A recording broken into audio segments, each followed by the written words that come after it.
Madam, મને પીસીઓડીની તકલીફ છે, તો તેના માટે કોઈ ઘરગથ્થુ ઉપાય છે જે બધા કરી શકે અને કોઈને સાઈડ ઇફેક્ટ પણ ન થાય?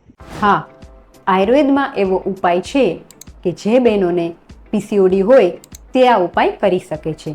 સાથે જ જેમણે માસિક ઇરેગ્યુલર હોય, માસિક ઓછું આવતું હોય, વજન વધતું જતું હોય, મોઢા પર ખીલ થતા હોય, તે તમામ સમસ્યાઓમાં આ ઉપાય ઉપયોગી છે. તો તેના માટે શું કરવાનું છે?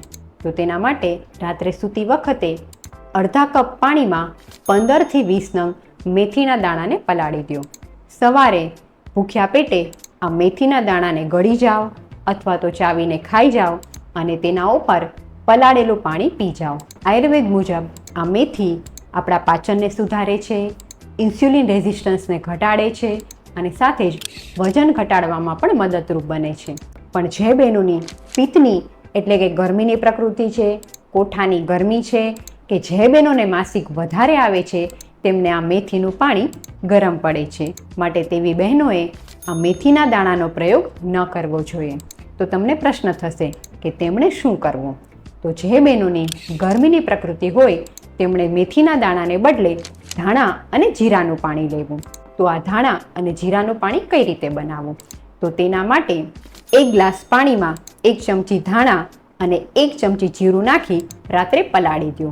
સવારે આ પાણીને ઉકાળો અને અડધું પાણી બળી જાય એટલે ગાળીને સવારે નવશેકા ભૂખ્યા પેટે પી જાઓ. મિત્રો, આ તો થયા ઘરગથ્થુ ઉપચાર, પણ જો તમારે પીસીઓડીને જડમૂળમાંથી મટાડવો હોય તો યોગ્ય આયુર્વેદ ટ્રીટમેન્ટ લ્યો.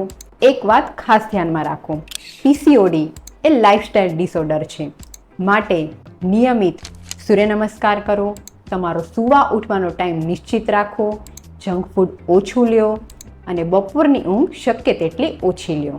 માત્ર આટલું કરવાથી જ પીસીઓડીની સમસ્યામાં કાયમી અને ચોક્કસ પરિણામ મળે છે.